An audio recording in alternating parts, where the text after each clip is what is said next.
Hello and welcome to another video. This is my behind the scenes tag video. I've seen a few people do this and I believe it started in the book YouTube community, transitioned over to the movie YouTube community, and I've seen a few people do it. Forkable, Ian, FK Vlogs, Frankie, DVD Collector 1974, James, and his behind the scenes tag video was probably my favourite video of 2014 so far. I loved it. It was brilliant, in depth, awesome. You got to see his little kind of studio he'd set up in the back of his comic book store. Loved it. Great video, James. If you're watching this, that was awesome. So I thought I would do this because I do put a lot of effort into my videos. And the thing is with this behind the scenes tag thing, and not many people have actually done it. I thought there'd be more people kind of getting on it, but it is what it is.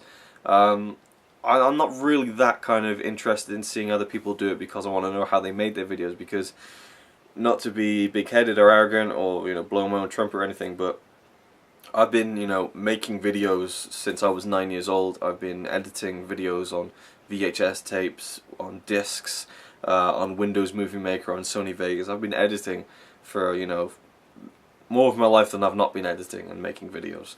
So I kind of know, especially when it comes down to people who just make videos of their own kind of off their own back, I know a lot about that. I might not know much about the bigger production scale things, but people like you and me who sit down in front of a camera and make videos for YouTube, I know a lot about that style of editing and presentation. So whenever I see these behind the scenes tags videos, I don't necessarily watch them and go, oh, I didn't know they did that, or oh, I didn't know that's what they used. I kind of figured, oh yeah, I'm sure that's probably what they used. I'm sure that's probably how they used it, how they edited that, and that kind of thing.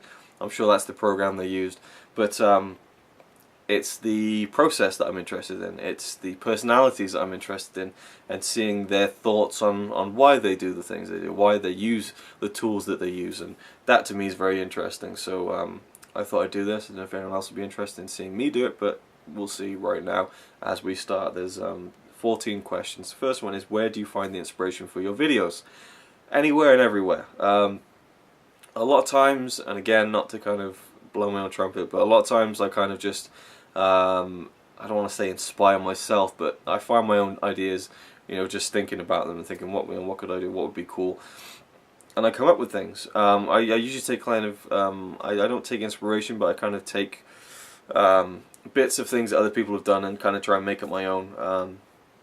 For example, Cinemassacre, James Rolfe's production company, the Angry Video Game Nerd, he did, or he always does every year, the Cinemassacre Monster Madness, and that is where every day in October he puts out a Halloween or monster movie related review or something else. There'll be a theme every year to it, like monster movies, Godzilla movies, sequels, 80s movies.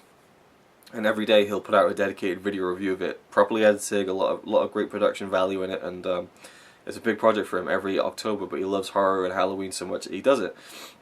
I took that and I decided to do Michael Keaton month, where every day through, I think it was the month of October actually last year, I released a video with editing, with pictures put in, with videos spliced in here and there, with intro music, outros. I did put a lot of work into it. Every single day there was a video about one or two of Michael Keaton's movies, and I covered his whole career, every major film that he appeared in. It's one of the most rewarding things I've ever done, and that was mainly inspired by Cinemassacre and what they did over there. Also, they did, James Rolfe did the Cinemassacre Batathon, where he kind of made, I think, 2 or 3 videos going through all the Batman films and talking about them over about 10 to 20 minutes.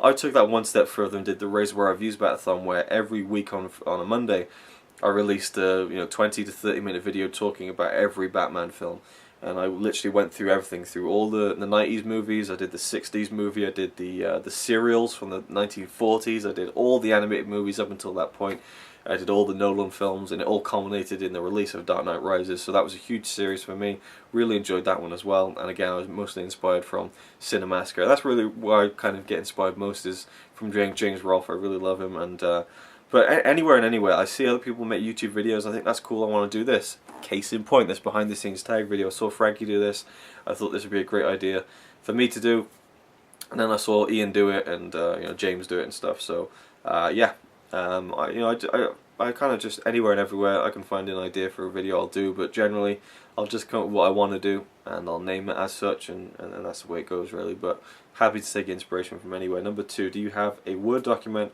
or a notebook dedicated to ideas for videos? I don't. I have a note on my Windows Notes thing on the desktop. I have a list of top 5 videos to do. I used to do a top 5 Monday, every Monday, and talk about top 5 films or top 5 actors or whatever. And I've stopped doing that for now. I'm going to bring it back in April or May. And I have a list of ones that I can do, and I've crossed them off whenever I've done them. That's about it. I don't really keep too many ideas for videos. I don't really write them down or anything. Usually it's just all in my head, and I try and keep track of it, and that's when I kind of forget about it, and things go awry from there. How do you prepare for a video? Question number 3. How do I prepare for a video? I kind of think what I'm going to say. Sometimes I'll be in the shower or just walking home from the shop, and I'll kind of be running over things that I'd like to say in the video, and then I'll just do it. So I don't really prepare that much besides, you know, setting the tripod up, which the camera is currently on, setting the lights up a bit, which is covered later on in these questions, and turn the camera on. That's about it really. And I always try and, you know, make sure the angle's pretty straight on and stuff, and you know, my head's not cut off, or you know, the angle's, you know, bad or anything. Although you might notice if you watch my videos a lot that the angle changes all the time. I can never find an angle that I like using all the time, so I'm very picky like that, but I always end up doing something different. So yeah, it doesn't take me very long to prepare for a video, honestly. It's the post-production that really takes the longest time. Number 4, how long does it take you to prepare for your appearance for a video? About 10 seconds, you know, if my hair's kind of, you know, a bit ruggly, that ruggly isn't a word, my fiance made that word up, and we kind of just use it now, but if my hair's a bit, what's the word, I don't know, just sticking out a bit in places, or it's a bit, you know, it doesn't look, you know, I'll just give it a brush through my comb, which takes about 10 seconds, tie it back, and then that's it, I go. There's no real kind of process to preparing my appearance. I know a lot of people, they wear different t-shirts if they film multiple videos in a day. I don't even bother doing that, you know. Number 5, what time of day do you usually film? Usually in the afternoon. I'm too lazy to actually get up and make a video in the morning.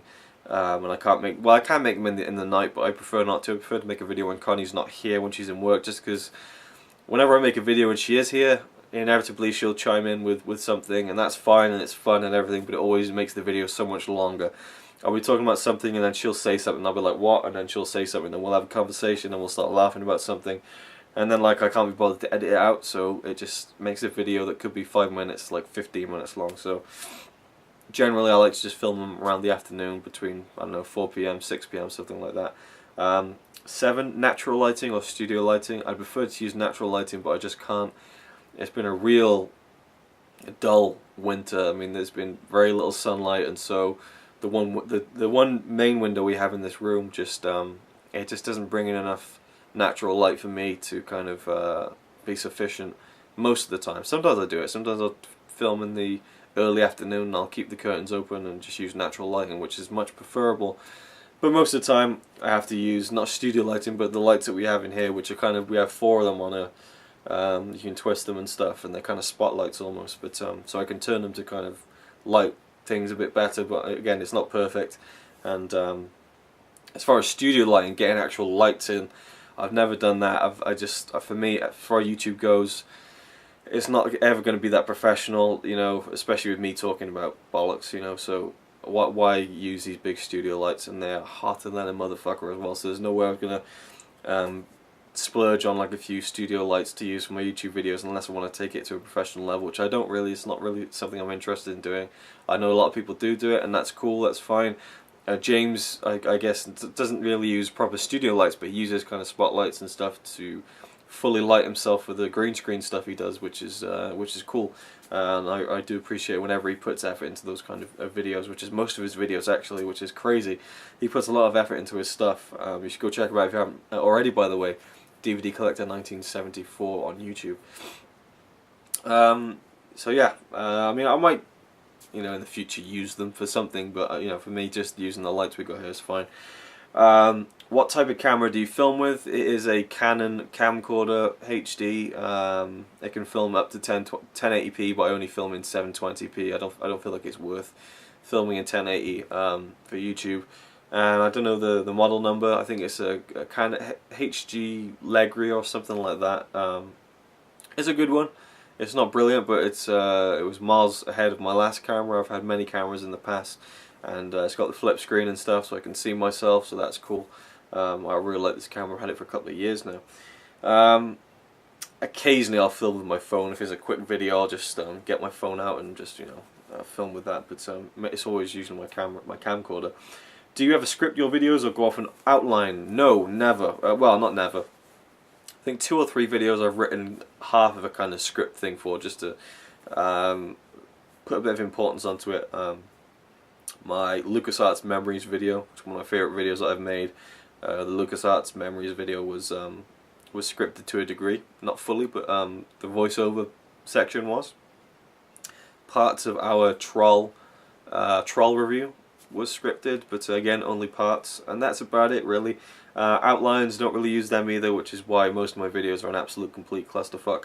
But for me, I'm at my most comfortable just riffing off of whatever's going on in my head, and I find it amazing that I could just sit here and talk about stuff and I don't really pause sometimes, and I can just say loads of different things and it actually makes sense to a certain degree, and some people will watch it and actually enjoy it, so there you go.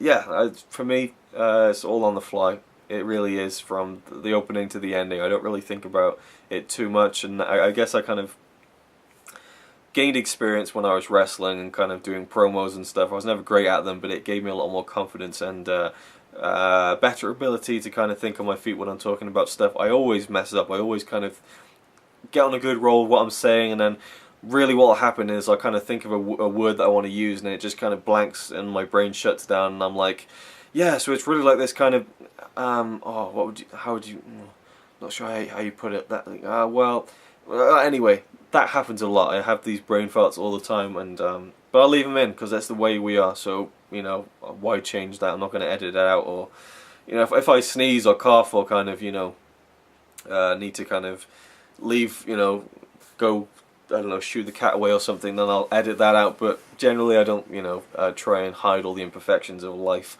and when I'm talking, and I just end up rambling and talking about crap, or just forgetting stuff and not knowing what to say. Then we have number 10. Do you edit your videos, and what do you use? Yes, I edit my videos. It would be, I don't know, I mean, for one, I have to edit them because YouTube won't accept the file that comes out of my camera in its raw form, so I have to edit. And for a while I would just use my flip camera and I'd film it and I just upload it straight away, so there was no cutting, no editing. A lot of the early Epic Film Challenge videos were filmed like that. If you want to go check those out, I know a lot of people are actually going back and watching those now, which is very cool.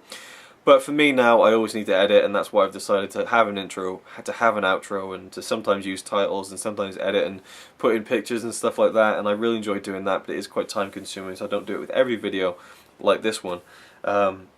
But yeah, I definitely edit my videos, and I use Sony Vegas. I've been using that for about 10 years now. Before that it was Windows Movie Maker, which was, you could do a lot of Windows Movie Maker. It got a bad rap, but if you were creative with it and you used it in conjunction with other programs like Photoshop, you could really squeeze a lot of mileage out of Windows Movie Maker, which I found over the years. But for me, Sony Vegas has been the go-to program for me. I never got on with Adobe Premiere, so for me, Vegas is the one. How long are your unedited videos? How long are your unedited videos before you scale them down? Not much longer than what you see, honestly. I don't really cut out much, and it really is just the pause at the end and the pause at the beginning, while I'm not talking about stuff, that I just kind of snip out, and that's it really. But again, sometimes with different videos, there's a lot of editing that goes into it, like the 24-hour movie marathon 2 video that came out last year. I must have filmed so much footage for that, and I did try and edit it down as much as I possibly could. The full video was like 1 hour and 47 minutes or something crazy like that.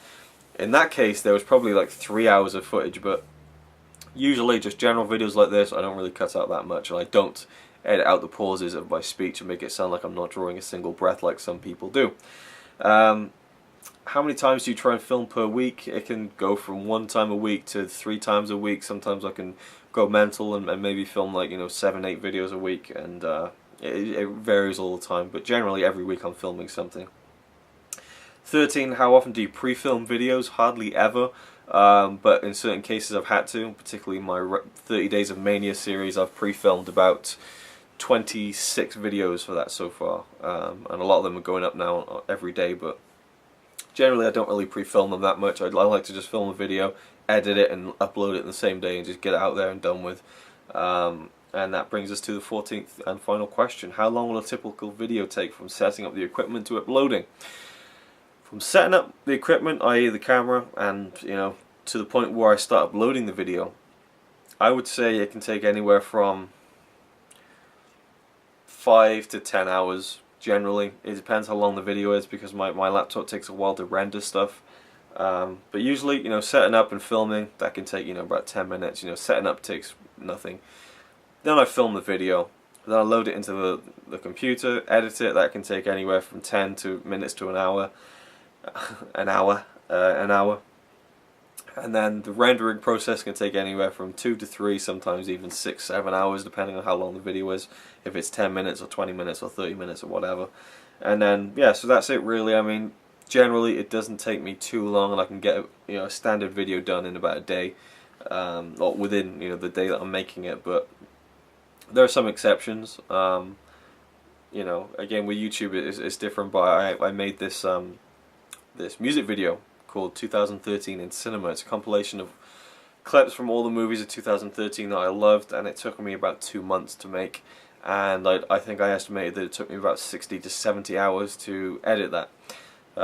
Considering it was only about 8 minutes long, rendering took like half an hour, but the work that went behind that video was about 60 hours, something like that. So that's different though. That's more of a pure editing job, whereas these YouTube videos, it's mainly just me talking in front of a camera, so you don't need to put too much salt and pepper on it. But yeah, that's it really. Those are the 14 questions. I hope you enjoy my behind the scenes tag video. I mean, I can show you my camera, but it's not really gonna, I think I missed a question. I did. Number 6, show or tell us where you film. I just film in my living room, but we have quite a small place, so the living room is actually the bedroom as well. So I just film here over in the living room section of the room. It's not really interesting. I always try and put like pillows up to make it seem a little less bland than it is, but generally it is just sitting in the living room filming, and there's nothing really I can show you that's of any interest. There's no there's no workstation with all my editing stuff, or like James has quite an impressive little studio setup, as I said, in the back of his store. So that's really cool. But for me, there's not really much to show you. We're just sitting in a living room making videos. That's it really. Frankie also said, because I'm reading the questions off her description on her video, she says something else she forgot to mention was that she makes the thumbnails for her video. I do that as well. I do those in Photoshop. Sometimes I'll quickly throw one together in Vegas, or take a specific screenshot in Vegas that I want to use, but generally I will make one in Photoshop, and again that can take anywhere from 10 minutes to an hour. Sometimes it take an hour if I'm cutting myself out of the picture and putting it in front of some movie posters, finding the images, importing the images, resizing the images, cutting out images, color correcting the images if they need to be color corrected. There's so many things that goes into that side of things. In fact, I was making all the thumbnails for my WrestleMania series, and that took about 2.5 hours. So I put a lot of effort into just the previews, the thumbnail for the video. So yeah, that was my behind the scenes tag. Hope you enjoyed, and if you're watching this and you make videos, consider yourself tagged too. I'm considering myself being tagged from the people who said in their videos consider yourself tagged, so I'm not going to single anyone out, but you should definitely do this video. I'd love to see it from anyone who's watching this, and yeah, thanks for watching. See you next time. He says he's really cool, but I think he's a tool.